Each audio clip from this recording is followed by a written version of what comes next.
అర్థం.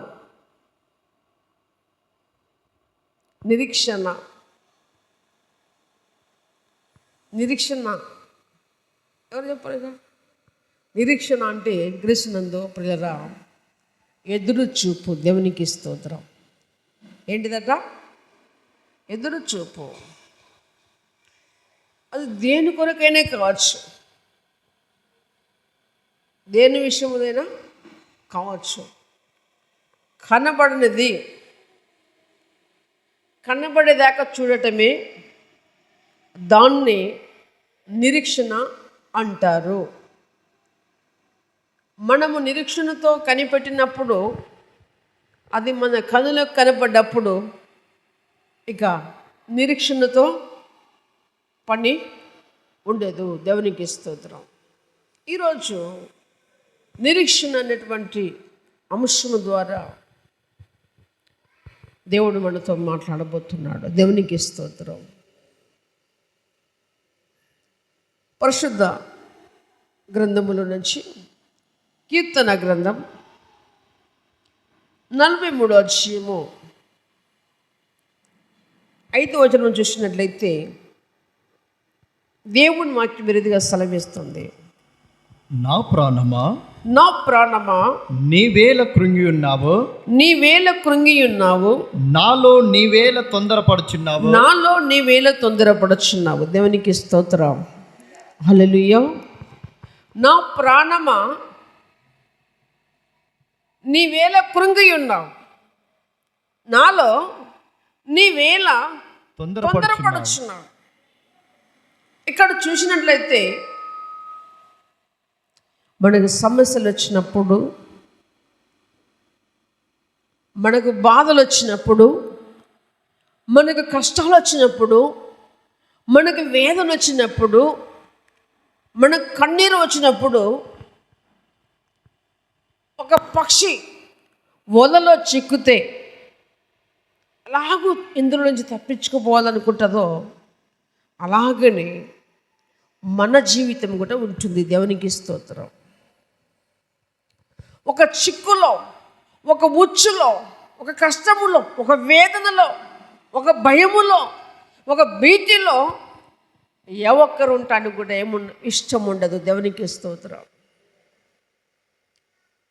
కీర్తనకారుడు చెప్తున్నటువంటి మాట ఏంటయ్యా అంటే, నా ప్రాణమా నీవేళ కృంగి ఉన్నావు, నాలో నీవేళ తొందరపడుచున్నావు.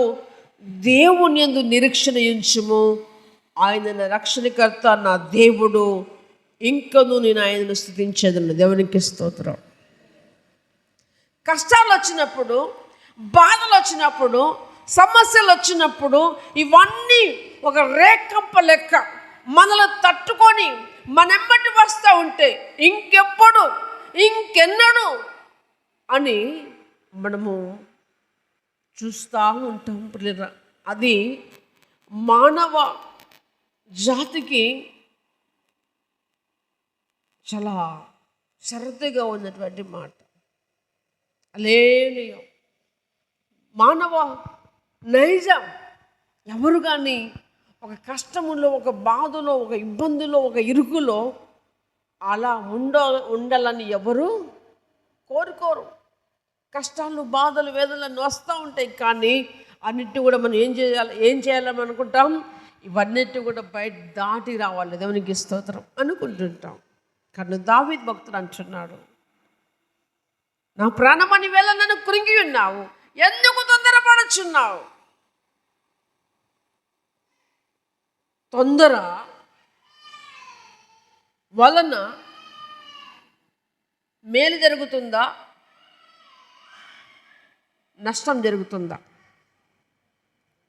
తొందర వలన మేలు జరుగుతుందా, నష్టం జరుగుతుందా? చాలామంది ఏమంటారు, బిడ్డ తొందరపాటు వద్దు, తొందర వద్దు అంటే ఎక్కడో తొందర ఉండాలో అక్కడ తొందర ఉండాలి, ఎక్కడ నిమ్మలంగా ఉండాలో అక్కడ నిమ్మలంగా ఉండాలి. మా పాస్టర్ గారు తొందరపడొద్దని చెప్పి ట్రైన్ టైం అయినాక ఊరికి ఎక్కడం తొందరపడడం కాదు. హల్లెలూయా కదా. ట్రైన్ టైం తీసుకొని ఎక్కడ ఉండాలి? ముందే ఉండాలి. సమస్యల విషయంలో, బాధల విషయంలో, కష్టాల విషయంలో తొందరపడొద్దు. కానీ దేవుని యందు మాత్రమే నిరీక్షణ ఉంచాలి. దేవుణ్ణి మాత్రమే స్తుతించాలి. చప్పట్లు కొట్టి దేవుని నామాన్ని మహిమపరుస్తాం. దేవునికి స్తోత్రం. బైబిల్ గ్రంథంలో చూస్తే యోబుకు వచ్చినటువంటి శ్రమ, యోబుకు వచ్చిన కష్టం ఇంకెవరికి రాలేదు. కానీ యోబు ఏం చేశాడు? దేవుణ్ణి స్తుతించాడు, దేవుణ్ణి ఘనపరిచాడు, దేవుణ్ణి మహిమపరిచాడు. శత్రుకు మెషకు అభ్యర్థింకోలు ఉన్నారు, అగ్నిగుండంలో పడివేయబడ్డారు. వారు ఏం చేశారు? దేవుణ్ణి స్తుతించారు, దేవుణ్ణి ఘనపరిచారు, దేవుని మీద ఆధారపడ్డారు, దేవుడు వారిని ఆదరించాడు. దేవునికి స్తోత్రం. దానియేలు ఉన్నాడు, శివ బోధలో వేయబడ్డాడు. ఇవన్నీ మనకు వచ్చేటువంటి సమస్యలు అంటే కాదు, వాళ్ళవి అవుట్ రైట్ డిసిజన్. దానియేలు ఉన్నాడు, శివము గూల వేశారు. దానియేలు ఆ శ్రమలలో భయపడుకుంటూ ఉండలేదు, భయపడుకుంటూ అలాగనే కూర్చోలేదు, దేవునికి ప్రార్థన చేశాడు. దేవునికి స్తోత్రం. దేవుడు దానియేలుకు విజయమునిచ్చాడు. దేవునికి స్తోత్రం. పేతురు ఉన్నాడు, చెరసాలలో వేశారు. జ్ఞాపణింది అనుకోలేదు, దేవుడే తన దూతను పంపించి చెరసాల డోర్లు ఓపెన్ చేయించాడు. దేవునికి స్తోత్రం. పౌలు శీలలు ఉన్నారు, పట్టుకొని జైల్లో వేస్తారు. పాటలు పాడుకుంటూ కూర్చున్నారు. దేవునికి స్తోత్రం. భూకంపం కలిగింది, అన్ని బంధకాలు తొలగిపోయాయి. దేవునికి స్తోత్రం. క్రీస్తునందు ప్రియమైన పరిశుద్ధ గ్రంథములో చూస్తే ఒక్కొక్కరి స్థితి ఎలాగుందంటే చాలా దారుణమైన స్థితి. అనేది అవుట్ రైట్ డిసిజన్. ఈ ఒక్క నిమిషం అటు ఇటు అయితే ఏదో ఒకటి జరిగిపోయేటువంటి సమస్య.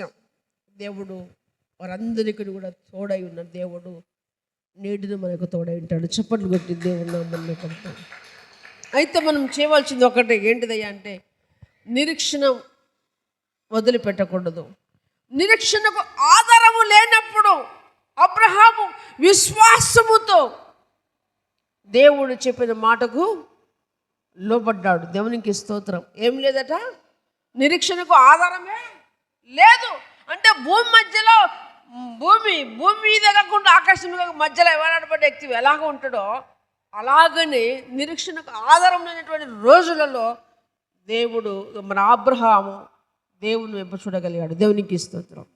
కనుక మనకు వస్తున్న సమస్యను బట్టి, మనకు వస్తున్నటువంటి బాధలు బట్టి, మనకు వచ్చిన ఆటంకాలను బట్టి మనం కృంగిపోవద్దని దేవుడు మనతో మాట్లాడుతున్నాడు. దేవునికి స్తోత్రం.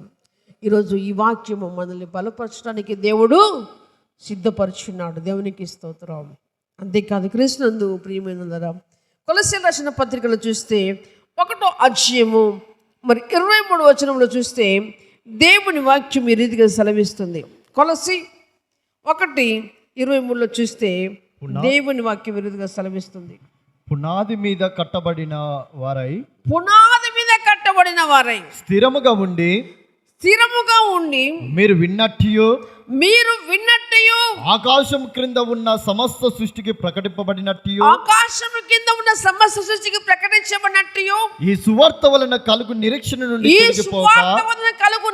నుండి ఏం చేయదట? తొలగిపోక విశ్వాసమందు నిలిచి ఉండిన ఎడల ఇది మీకు కలుగుతుంది. చెప్పండి కొడదామా? దేవునికి స్తోత్రం. ఏమంటున్న దేవుని వాక్యము కొలసి 1:23 ఏమని చెప్తుందంటే దేవుని వాక్యము, క్రీస్తునందు ప్రియులారా పునాది మీద కట్టబడిన వారై స్థిరముగా ఉండి. పునాది ఏంటంటే, పునాది ఎక్కడుంది? మనము దేవుణ్ణి నమ్ముకున్నాం, దేవుని మీదనే మనము కట్టబడాలి. దేవునికి పునాది ఎవరండి? ముఖ్యమైన మూదర ఎవరండి? మనకు క్రీస్తు వారు. అపోస్తలులు పునాది వేశారు. పిల్లరా, ఈ వాక్య ఆధారం మీద మనం ఏం చేయాలి? పునాది కట్టుకోవాలి. దేవునికి స్తోత్రం. పునాది మీద నిలబడి ఏం చేయాలట? స్థిరముగా ఉండాలి. కొంతమంది మేస్త్రీలు అప్పుడప్పుడు ఏం చేస్తా అంటే కొన్ని పిల్లర్లు పోసినప్పుడు ఏమవుతాయండి, అవుట్ అవుతాయంటే కొన్ని అటెండ్ అయితే కొన్ని చోట్ల కొన్ని అటెండ్ అవుతాయి. గోడ కడతప్పుడు దాని భాగవతం బయటపడుతుంది కదా. అప్పటిదాకా చక్కగా నిలబడి ఉన్నప్పటికీ గోడ కడతప్పుడు అది అవుపడుతుంది. ఏంటిది, ఎటో ఒకరికి డౌన్ అయిపోయింది, అవుపడుతుంది. క్రీస్తునందు ప్రియముగా అలాగనే దేవుని బిడ్డలముగా మనము క్రీస్తు మీద స్థిరముగా నిలబడాలి. ఎలా? స్థిరముగా. కాసేపు దేవుడే కనుక ఉంటే నాకు ఇన్ని బాధలు ఎక్కడే, దేవుడే కనుక ఉంటే నాకు ఇన్ని సమస్యలు ఎక్కడే, లేనిపోని ఆలోచనలు, లేనిపోని తలంపులు, లేనిపోని ఊహలు కలుగుతూ ఉన్నటువంటి మనసు అది స్థిరముగా ఉన్నట్టు కాదు. మనం ఒక్కొక్కసారి చెప్తూ ఉంటాం, చచ్చినా ప్రభువే, బతికినా ప్రభువే అని చెప్తుంటారు చాలామంది. కానీ అది డూబు మాట. ఏమాట అండి? డూబు మాట అని నేను అంటా. ఎందుకంటే కష్టము రాగానే మన ఆలోచన మన మీద ఉండదు. చచ్చిన నువ్వే బతికిన నువ్వు అన్నప్పుడు చచ్చిపోవడానికైనా సిద్ధంగా ఉండాలి. దేవునికి స్తోత్రం. ఏం చేయాలండి? చచ్చిన నువ్వే ప్రభా, బతికిన నువ్వే అంటే చచ్చిపోవడానికైనా ఉండాలి. దేవుడిని పిలుచుకున్నది చంపడానికి కాదు, దేవుడిని పిలుచుకున్నది చంపడానికి కాదు. అనేకులకు నీ ద్వారా సువార్త అందించిన దేవుడిని పిలుచుకున్నాడు. దేవునికి స్తోత్రం. చంపే ప్రభు దగ్గరికి రావాల్సినటువంటి అవసరం ఏంటిది మనకు?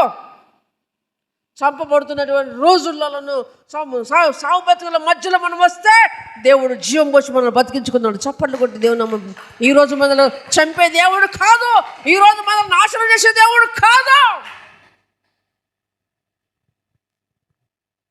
సముద్రములో ఈదుతుంటే గజ వీతగాడైనా సరే అలలు కొడుతూ ఉంటాయి. పడవ అయినా స్టీమర్ అయినా అలలు కొడుతూనే ఉంటాయి. కానీ ఏం చేస్తారు వాళ్ళు? ఓడనావికులు తట్టుకొని ముందుకు వెళ్తారు. దేవునికి స్తోత్రం. గమ్యం వరకు బయలుదేరుతారు.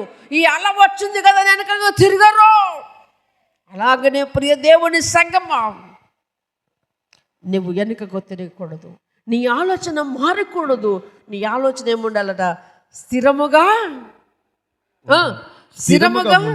ఉండి మీరు విన్నట్టు. ఏం విన్నావు? దేవుని వాక్యం ఎంతో వింటున్నావు. విన్నటువంటి వాక్యం ఏమైపోతుంది? ఏ రోజు నువ్వు ఆ రోజు మర్చిపోతున్నావా? ఇప్పుడే వదిలిపెట్టిపోతున్నావా? నువ్వు విన్నట్టు ఆకాశము క్రింద ఉన్న సమస్త సృష్టికి ప్రకటింపబడినట్టు, ఆకాశము కింద ఉన్నటువంటి సమస్త సృష్టికి ప్రకటించబడుతున్నటువంటి వాక్యమును విని ఈ సువార్త వలన కలుగు నిరీక్షణ నుండి తొలగిపోక. ఈ సువార్త ఏమాట అండి? ఏ వార్త అండి? సువార్త అంటే ఏమాట? సువార్తకు ఉన్నటువంటి అర్థం ఏంటిదండి?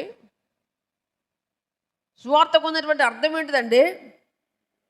సువార్త మంచి వార్త, గుడ్ న్యూస్. ఏంటండి గుడ్ న్యూస్ అంటే? ఏంటిదట? మంచి వార్త. దేవునికి స్తోత్రం. ఈ సువార్త ప్రియమైనటువంటి దేవుని బిడ్డ ఇందులో నుంచి ఏం చేయదట? తొలగిపోకూడదు అని దేవుని వాక్యం మనతో మాట్లాడుతుంది. దేవునికి తొలగిపోక విశ్వాసమందు నిలిచి యుండిన ఎడల ఇది మీకు కలుగుతుంది. విశ్వాసమును వదిలిపెడితివా? నీ విశ్వాసంలో అపనమ్మకం వచ్చిందా? అల్ప విశ్వాసం వచ్చిందా? సమస్య స్టార్ట్ అవుతూనే ఉంటుంది. క్రీస్తునందు ప్రేమలారా, నేను ప్రభువుని నమ్ముకున్నందుకు దాదాపుగా 30 సంవత్సరాలు కావస్తుంది. మా కుటుంబంలో ఎన్నో ఆటంకాలు జరిగాయి, ఎన్నో అవరోధాలు జరిగాయి, ఎన్నో ఇబ్బందులు జరిగాయి. కానీ నేటి వరకు దేవుని నమ్ముకున్నందుకు మేము నమ్ముకున్నాం కదా, ఇలా ఎందుకు అవుతుందని ఒక్కరోజు కూడా ఆలోచన చేయలేదు. క్రీస్తునందు ప్రియమైన వాళ్ళ దేవునికి స్తోత్రం.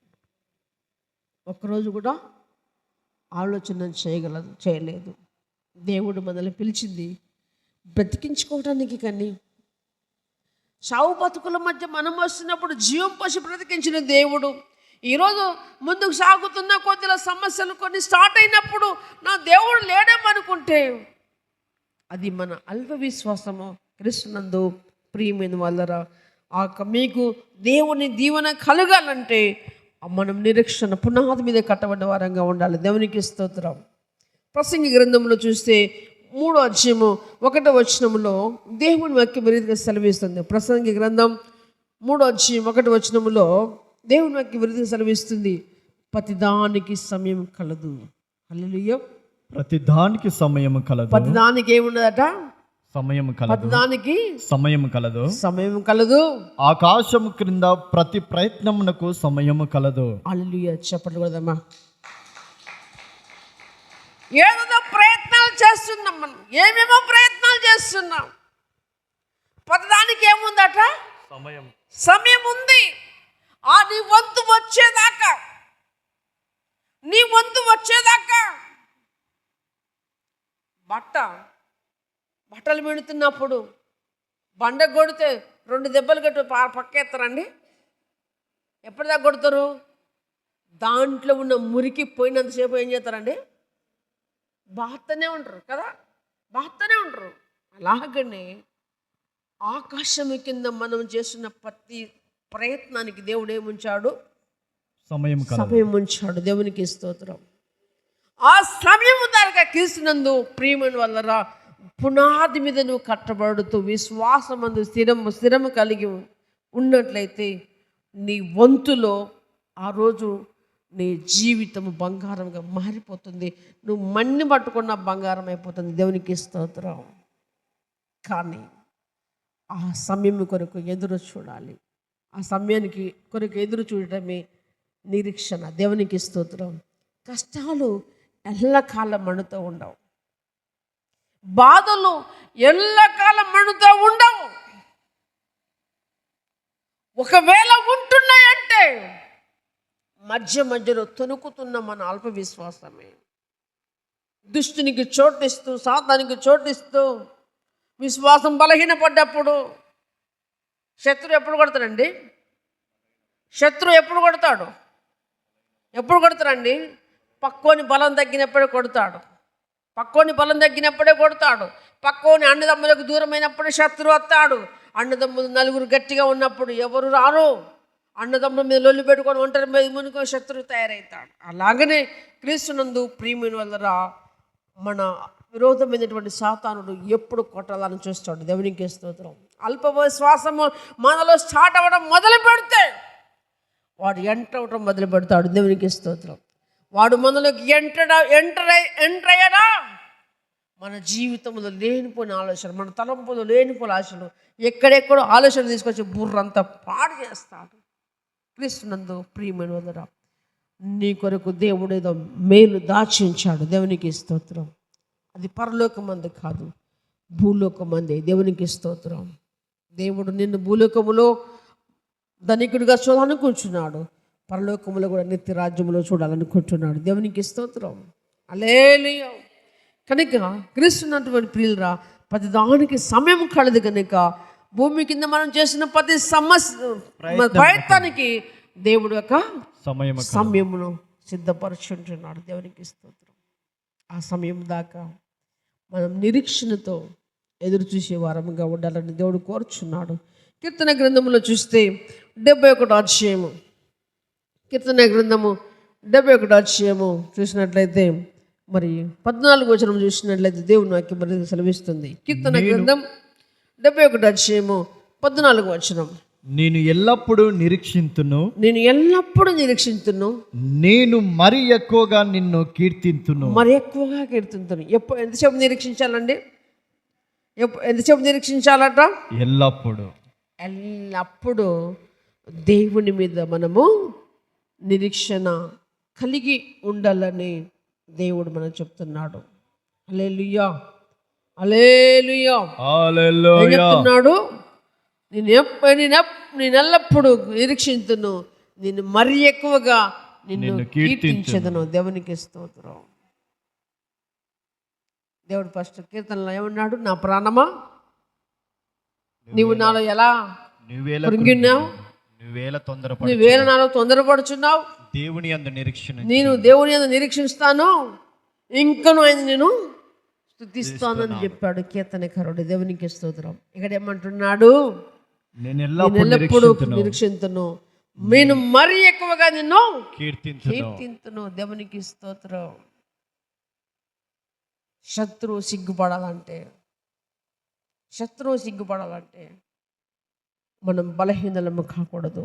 దేవుని వాక్యం చెప్తుంది, నువ్వు ఎప్పుడు బలహీనుడవో అప్పుడే బలవంతుడు అని దేవుని వాక్యం చెప్తుంది. రియల్. నా జీవితంలో ఒక దినమందు ఒక సంభవం సంభవించింది. నేను బాగా వీక్ అయిపోతున్నాను. నాకు ఒక దుష్టురాల మీద డౌట్ ఉంది.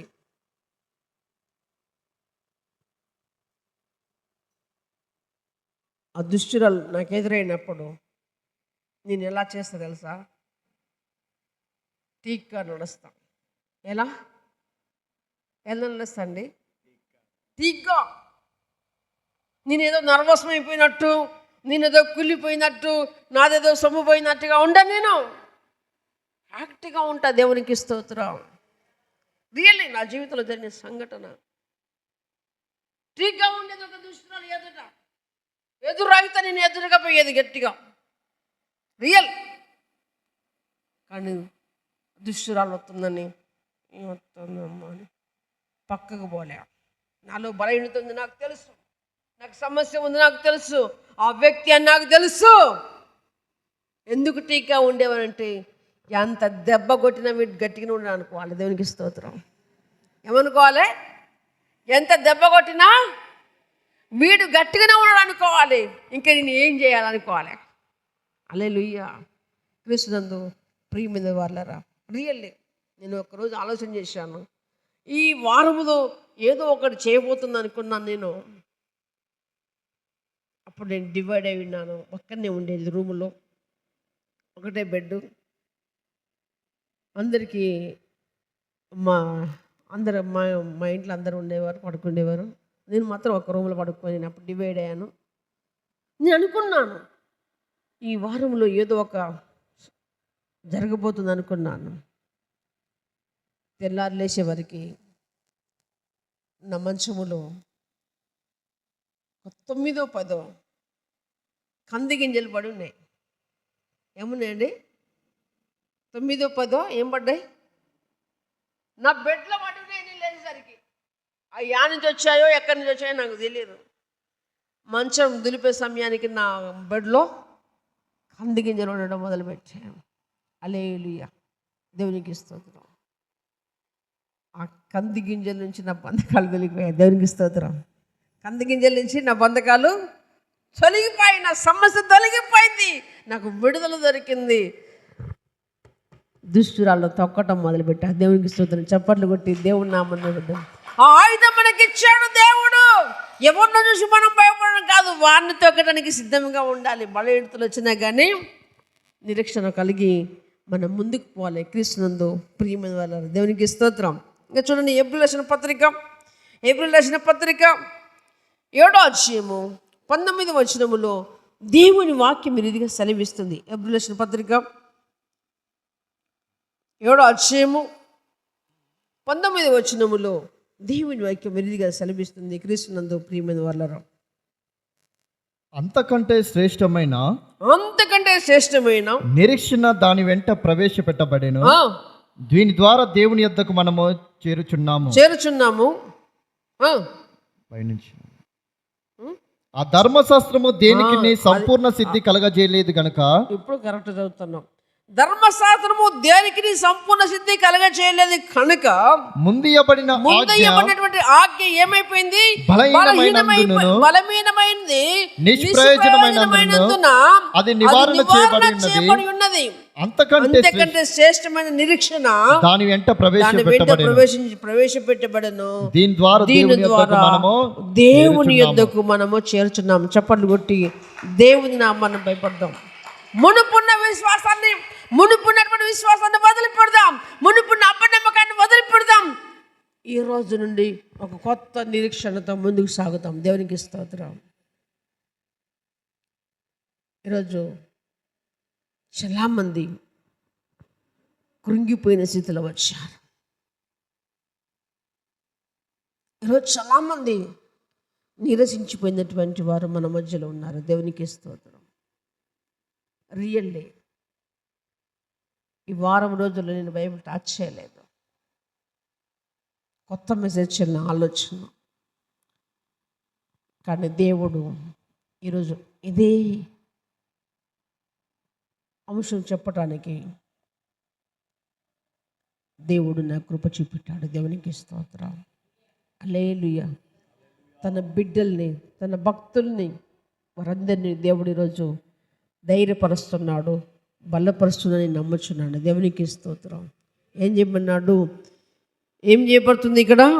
ధర్మశాస్త్రము దేనికి సంపూర్ణ సిద్ధి కలగ చేయలేదు కనుక ముందు ఇవ్వని ఆజ్ఞ బలహీనమైన నిష్ప్రయోజనమైనది, అది నివారణ చేయబడుచున్నది. అంతకంటే శ్రేష్టమైన నిరీక్షణ దాని వెంట ప్రవేశించను. దీని ద్వారా దేవుని యొద్దకు మనము చేరుచున్నాము. గొప్ప నిరీక్షణతో, గొప్ప ధైర్యంతో, గొప్ప పట్టుదలతో ఈ రోజు నుండి మనం ప్రారంభిస్తే దేవుడు మన బ్రతుకులలో సూర్య కార్యాలు జరిగించగలడు. దేవునికి స్తోత్రం. అద్భుత కార్యాలు జరిగించగలడు. అద్భుతములు మన వెంట పరిగెత్తుకొని వస్తాయి. దీన్ని బట్టి ఏంటి? పునాది మీద కట్టబడిన వాటి వారమై, స్థిరముగా నిలిచిన వారమై, విశ్వాసము అలల చేత, గాలి దుమారం చేత అటు ఇటు కొట్టుకొని పోక క్రీస్తు మీదనే నీ కొరకు ప్రాణం పెట్టి, నీ కొరకు రక్తం కార్చి, నీ కొరకు మరణించి తిరిగి లేచినటువంటి దేవుని నీ కొరకు వేచిన్నాడు.